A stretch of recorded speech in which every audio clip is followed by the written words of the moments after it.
వారంగల్ విమానాశ్రయ భూసేకరణకు సీఎం రేవంత్ రెడ్డి చొరవ చూపించారని 3 వారాల్లో పనులు ప్రారంభిస్తామని కేంద్ర మంత్రి రామ్మోహన్ నాయుడు తెలిపారు. సీఎంతో సమావేశం అనంతరం ఆయన మీడియాతో మాట్లాడారు. 2 జూన్ 2028 నాటికి వరంగల్ ఎయిర్పోర్ట్ నిర్మాణం పూర్తి చేయాలని సీఎం రేవంత్ రెడ్డి కోరారు. అందుకు అనుగుణంగా చర్యలు తీసుకుంటున్నా వరంగల్ ప్రాంత ప్రజలకు అద్భుతమైన విమానాశ్రయం వస్తోంది. కాకతీయ సంస్కృతి ఉట్టిపడేలా నిర్మిస్తాం. ఆదిలాబాద్ విమానాశ్రయాన్ని కూడా పరిగణలోకి తీసుకున్నా. ఆదిలాబాద్ లో రక్షణ శాఖ భూముల వ్యవహారం తేలాక నిర్ణయం తీసుకుంటామని కేంద్ర మంత్రి తెలిపారు. ఒక బ్రహ్మాండమైనటువంటి ఎయిర్పోర్ట్ ని స్థాపించాలని రాష్ట్ర ప్రభుత్వం రేవంత్ రెడ్డి గారు పట్టుబట్టు మరి ఆ యొక్క కార్యక్రమాన్ని ముందుకు నడిపిస్తున్నారు.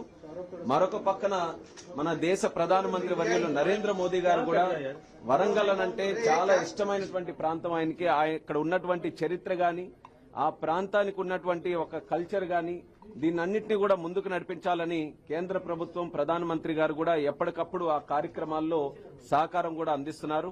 ఇలా అందరం కూడా మంచి ఆలోచనతో వీలైనంత త్వరగా వరంగల్ ఎయిర్పోర్ట్ ని స్థాపించాలి, మొదలు పెట్టాలి అనే ఆలోచన ఎప్పుడైతే వచ్చిందో దానికి రేవంత్ రెడ్డి గారు ఒక సంకల్పంగా కంకణం కట్టుకొని అక్కడ ల్యాండ్ తాలూకు విషయం ఎన్నో సంవత్సరాల నుంచి, ఇదేదో కొత్తగా వచ్చినటువంటి విషయం కాదు. గతంలో ఉన్నటువంటి ప్రభుత్వాలకు కూడా కేంద్రం నుంచి మేము రిక్వెస్ట్ చేశాం. వరంగల్లో ఎయిర్పోర్ట్ అథారిటీ దగ్గరే సుమారు 700 ఎకరాలు ఉంది. అక్కడ గాని ఎయిర్పోర్ట్ నిర్మించాలనంటే రాష్ట్ర ప్రభుత్వం మిగిలినటువంటి ల్యాండ్ కూడా ఇస్తే దాన్ని బ్రహ్మాండంగా అక్కడ అభివృద్ధి చేయడానికి అవకాశం ఉంటుందనంటే గతంలో ప్రభుత్వాలు రాష్ట్ర ప్రభుత్వం స్పందించలేదు. కానీ రేవంత్ రెడ్డి గారు బాధ్యత తీసుకొని 253 ఎకరాలు రికార్డు టైంలో దాన్నంతటిని కూడా సమీకరణ చేసి ఎయిర్పోర్ట్ అథారిటీ ఆఫ్ ఇండియాకి అప్పచెప్పడం జరిగింది. తద్వారా ఏదైతే మనం వరంగల్ ఎయిర్పోర్ట్ గురించి ఈ రోజు మాట్లాడుకుంటున్నామో ప్రాసెస్ అంతటిని కూడా యాక్సెలరేట్ చేసి ఈ రోజు అక్కడ ఎయిర్పోర్ట్ తాలూకా బౌండరీ వాల్ ని మనం టెండర్ వేసుకున్నాం.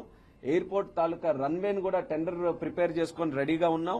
అలాగే మెయిన్ టెర్మినల్ బిల్డింగ్ గానీ అదర్ అలీడ్ యాక్టివిటీస్ గానీ దానికి కూడా ఒక 3-4 వారాల్లోనే టెండర్ వేసి కన్స్ట్రక్షన్ ని ఫుల్ ఫ్లెడ్జ్డ్ గా వరంగల్ ఎయిర్పోర్ట్ లో మొదలు పెట్టాలని ఇప్పుడే ముఖ్యమంత్రి గారితో కూడా మాట్లాడి మా ఏఐ టీం గానీ మా మినిస్ట్రీలో ఉన్నటువంటి సెక్రటరీ గారు అందరితో కూడా చర్చించుకొని ఒక నిర్ణయం తీసుకోవడం జరిగింది.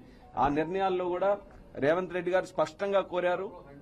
జూన్ 2, 2028 ఏదైతే మన తెలంగాణ ఫార్మేషన్ డే ఉందో ఆ నాటికల్లా ఇది పూర్తి చేయాలని ఆయన చాలా స్పష్టంగా కోరితే అదే టైం లైన్స్ పెట్టుకుని శరవేగంగా అవసరమైతే ఎక్స్ట్రా ఎఫర్ట్ పెట్టైనా సరే కన్స్ట్రక్షన్ బ్రహ్మాండంగా చేస్తూ ఆ కన్స్ట్రక్షన్ లో కూడా టెర్మినల్ బిల్డింగ్ లో రాష్ట్ర ప్రభుత్వం తాలూకు ఆలోచనలు తీసుకున్నాం. మీకు తెలుసు మోదీ గారు వచ్చిన తర్వాత గత 12 సంవత్సరాలుగా